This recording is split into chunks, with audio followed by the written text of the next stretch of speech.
The rise of cycling as a popular sport and pastime in Taiwan has even drawn many people with disabilities. Many who can't pedal with their feet instead use hand cycles, which are propelled with the rider's arms. But because the strength of people's arms is only a third to a sixth of their legs, riding a hand cycle is particularly tough. One group of riders wasn't put off by the challenge, though, riding 150 kilometers from Nantou along Taiwan's highest road all the way to Taroko in Hualien. Our Sunday in-depth report.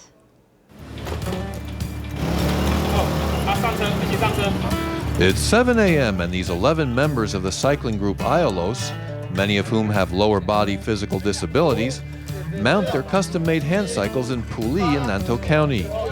The riders, accompanied by 22 volunteer support staff and 8 cars, are about to embark on a 2-day trip along the Central Cross Island Highway across some of Taiwan's highest mountains, all the way to Qisingtan in Hualien. Most normal people wouldn't even be inclined to take a crack at this, but we thought that we could do it. Not long after setting out from Puli, the group hit the beginning of a continuous 40 to 50 kilometer uphill stretch. Even with electric assist on their bikes, the long and steep climb was a big challenge for the riders. Some exercise physiologists estimate that humans are able to exert anywhere between 3 and 6 times more power through their legs than through their arms. The 11 riders had to repeatedly fight for space on the narrow and steep road with other passing cars. That constant danger, together with the seemingly endless incline, was too much for one of the hand cycles.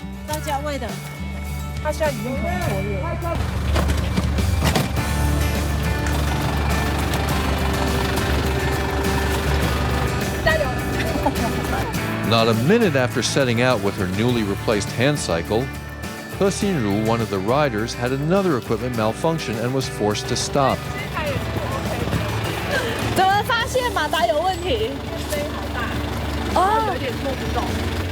After changing to yet another bike, she pushed on, undeterred by the series of mechanical problems. But some other riders who didn't have support vehicles nearby had to push on with just hand power after their batteries ran out.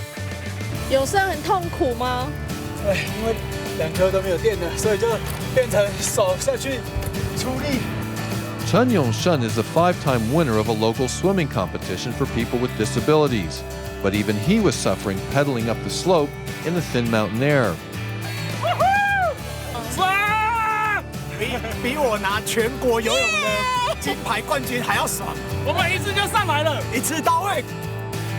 Without the use of their legs, the members of Iolos had to use their arms to get up the 55-kilometer-long mountain road from Puli to Wuling, Taiwan's highest road.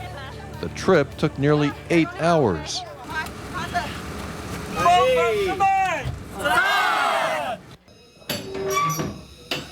After a night's rest, they set out from Wuling on the 98-kilometer route to Hualien. On paper, it looked like an easy enough descent, but navigating one tight hairpin turn after the other proved even more dangerous than the climb up the mountain. One lapse in concentration could take you off the road, and since much of the Central Cross runs along a cliff, tuning out while going around a turn could have you lose control and go flying off the edge.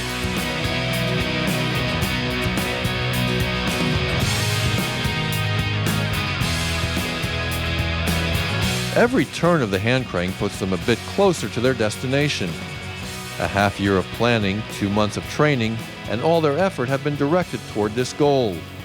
But for these riders, completing the challenge evokes less emotion than it does a sense of thankfulness and calm. Just because we have disabilities doesn't mean we can't do it.